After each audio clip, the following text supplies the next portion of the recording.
Oh, what a great time we had with Jenny Brown's coat. Thank you, Claire, for producing it. Oh my God. So sometimes when you tell a story, it appears in real life, and Jenny Brown's coat just appeared. It was lovely.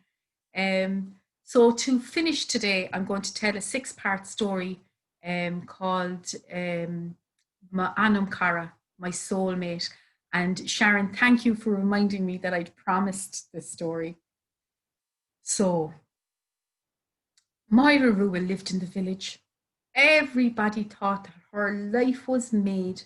She had beautiful long red hair and white skin, and a man who loved her and she loved him. She'd inherited her little cottage, so there was no mortgage to pay. She grew the best of food out in her small holding, and she had chickens and a few goats, and life was good. But in the bottom of her heart, she carried a short, sharp little secret. For you see, Moira, she wanted a child of her own, a little baby.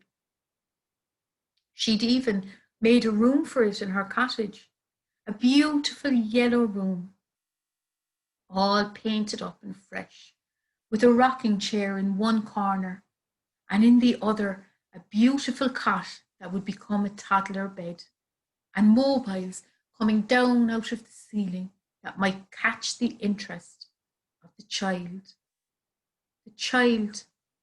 that never came. Moira was a woman of the knowing, and her husband was used to the fact that sometimes she'd sit up in the bed and her eyes would be full of some information that he knew nothing about. It was a misty morning, and it was one of those mornings where she sat bolt right up in the bed. She hopped out, pulling on her little coat as she ran down the stairs, putting on her Wellington boots and heading out into the mist. You could hardly see your hand in front of your face, but it didn't matter because an Anam Cara was calling her soulmate, the little fox on Madra Rua. She knew exactly where on Madra Rua was in the garden, and she knelt down to meet her. Hello, she said.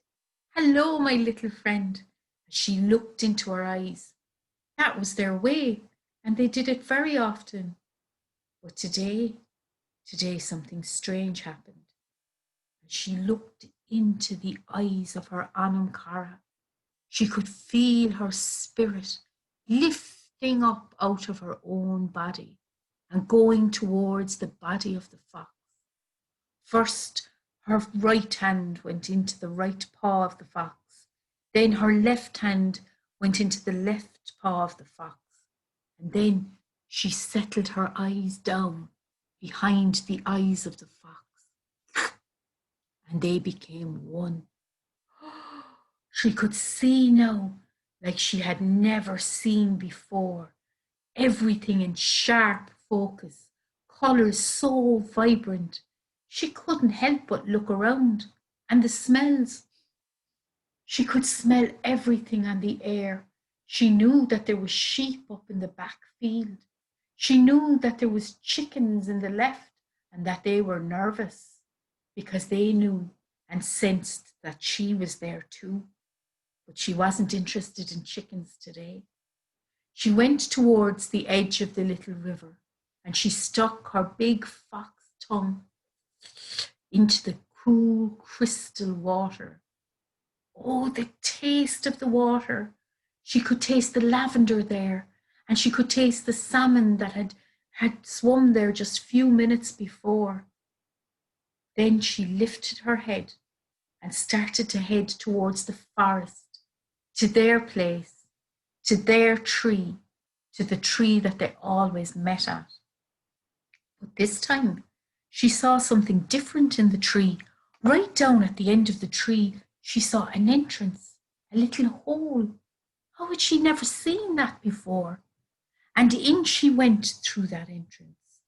And down, down, down she went into the dark, warm, comforting earth.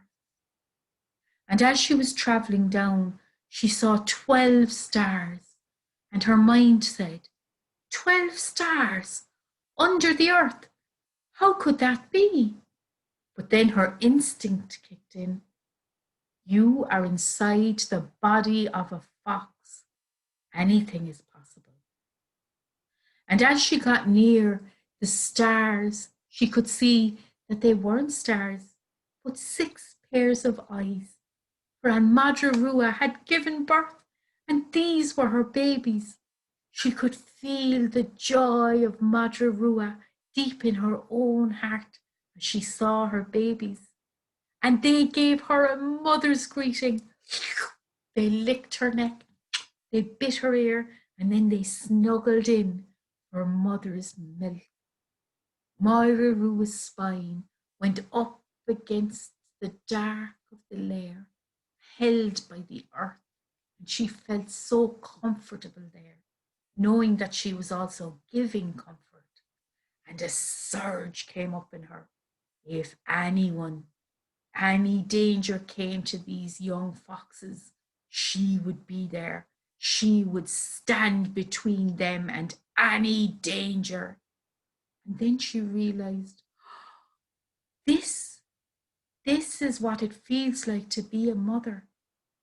And with that realization, Madra got up, shook herself off, and started to travel once more up towards the hole in the tree and back out into the forest.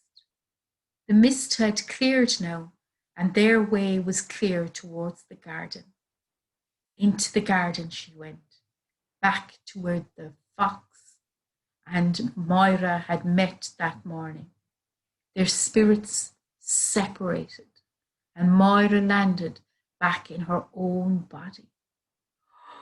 Oh, ma Anam, Cara, thank you so much. How can I thank you?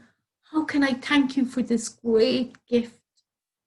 But Madra stood stock still, looking at Moira, looking deep into her soul. Yes, she said, yes, I know what I must do. And she ran into her little house, pulling off the Wellington boots, pulling off the coat, going into that yellow room. She took it apart. Anything that was to do with a baby, out it went. And she brought in a big, long length of timber to make a desk the whole length of the room.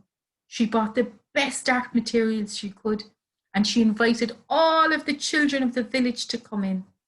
What times they had there. We're just off to Rua's, Mom, they would say.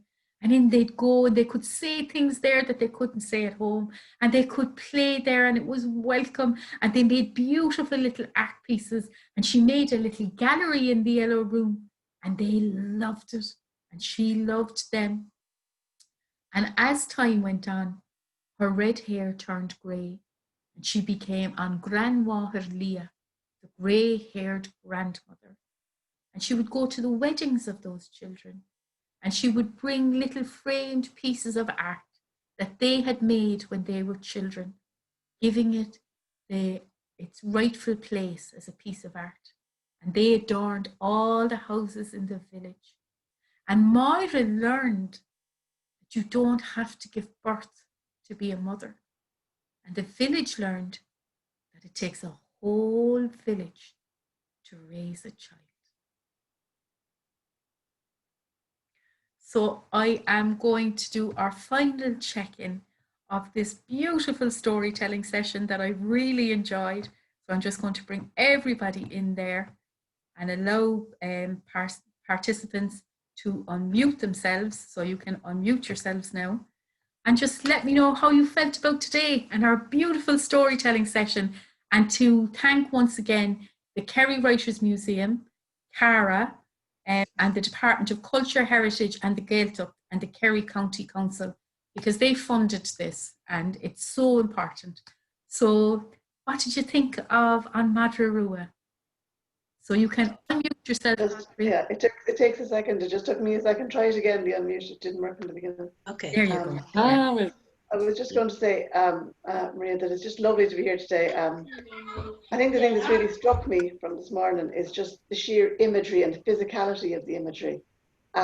because like some of the stories I've heard before, but as you were doing, like the eyes settled in behind the fox, I was in behind the fox with you. Yeah. And just it's really struck me because I've heard the stories before. It's like there's layers, and as you hear them, it drops down into you. But the Yeah. physicality of the imagery is really helpful, and you literally find yourself running along with the fox, and you literally see 12 stars. And I know you're saying that that's at your internal, but actually that's what you're passing on as well. And it's a lovely thing just on a Sunday morning to sit back and soak all that. Thanks a million. Beautiful. Thank you, Noreen. Godfrey. Did you write that story? I did. Yeah. You wrote it about me. I actually never really wanted any children of my own. Yeah. All of the children are mine. Yes. Yeah. When I was young, my friend Janice and I, while the other girls were playing mommies, we were pretending that we had an orphanage and were taking care of all of the children who didn't have anyone else to love them. Oh my God, that's so beautiful. Yes. This story, Godfrey, is a medicinal story. So it came to me in the early, kind of when I sometimes I take a story for a walk and I could see this fox, and I sat with Eamon Keenan, who was here yesterday, and we talked about it, and we were at a workshop, and it was like the fox was in the room with us. And I was looking at the fox going, what are you trying to tell me? And then this story, it just came, So I don't craft stories anymore. It's these stories that come. And I've told this story in so many places. And I often say, women talk to me afterwards and they say, that story was for me. And to have it happen is absolutely amazing, So it feels like that's an every woman's story. Mm-hmm. And there's always a beautiful reaction, and I feel so privileged that story came through me, but I believe that story belongs in the world, so yeah, so Thank you. what a lovely ending. Thank you, Sharon, for reminding me of that story. I love that story, Maria, because I remember you telling that to us and to me and another woman in my home. And it just struck me how it hit the both of us, and in different ways. Yeah, that's it. Yeah, yeah. It kind of fits the skin of whatever the need is, and it can be opposite. One woman can say this, and the other woman can say the direct opposite of that. So that's amazing. So I see Paddy trying to come in as well. So sorry. Yes, Maria. Yeah. And a wonderful storytelling session this morning. You said in your introduction, when you were introducing me, that when you first saw me a number of years ago, I was a posh Cork man. But you must know that I still am a posh Cork man. And that's true. And what I want to say is that I watched your career in storytelling with great interest and love, that it be said. And I must say now that at this stage you have become a most accomplished woman where storytelling is concerned. And I'm delighted to see you have become a force of storytelling in Ireland, and I'm delighted with that. Yeah. I think it's fantastic that Cara decided to run a virtual storytelling weekend, and that you're part of it. And I see old friends like Francis Kennedy, whom I often share stories. In fact, there's normally an argument as to which of us is at the top of the bill in any storytelling session, don't you know? And it's usually Francis, but I don't mind that. That's what dancing is for. Go away. That's what dancing is for. There's no top billing in stories. So, the other thing is that